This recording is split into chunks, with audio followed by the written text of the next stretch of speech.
Mbote na bande kuna biso nyonso bazolanda émission ya réflexion ngai Sœur Adonis ngai ko répondre na question et tunami concernant Saint-Valentin. Est-ce que tu ko fetango pona ngai mutu nyonso aza na liberté ya choix ya ko fêter Saint-Valentin.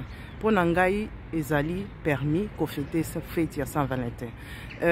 Ndeti na Colossiens et komami peke oyo alingi ko fêter ba fête ezala comme Noël, bonne année, Pâques, Saint-Valentin, Halloween, bafete nyonso mundela imposé.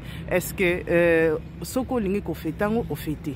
Soki po lingi note ko fete pete po nyonso so sala ka pona nzambe. Donc ndenge na Colossiens 2:16 lo ba mise na busante versango nyonso zo sala pona nzambe. Olia port ozolia pona nzambe. Olia porte ozolia pete pona nzambe. Donc nous avons une liberté. Pendant les 14 février, où il y a ligne fêté fête à Saint-Valentin et l'ongo na bande comme sous, pourquoi pas?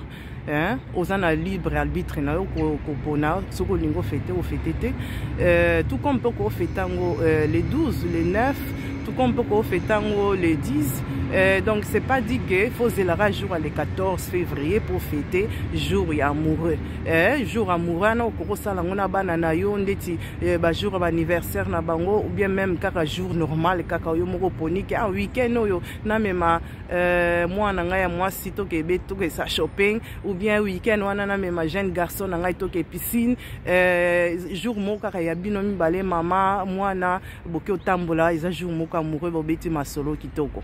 Donc ils ont raté là le 14 février ou bien na chéri na yo boke les restaurants ça ils ont des choses à faire tous les jours. Donc ils ont na mutu na choix ko sala ceux qui aklingo salango quel jour. Donc ils ont raté là le 14 février. Donc le 14 février oya linga fêter pe le ngona bande comme susu a fêter na ye po lisumu ezana ngona kati wana te.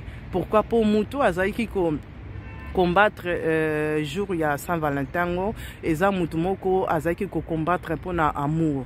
Donc eza jour moko ya amour tout ce qui est amour ce qui n'a esprit na yo tie makanisi amour. Pourquoi lisumu ko bimana kati? Donc lisumu eza na kati wana te oya linga fêter soirée na ya Saint-Valentin ke ina ya fêter na ya bini na papa, pourquoi pas? Eza mabete eza kitoko. Donc yango wana na ngana répondre na question oyo papa tunaki na kumisi nzambe pour na occasion oyo apesinga yo ko yesu pe na biso pour tout temps tozara na temps ayo nyoso te. Donc nzamba pambola bino, merci, au revoir.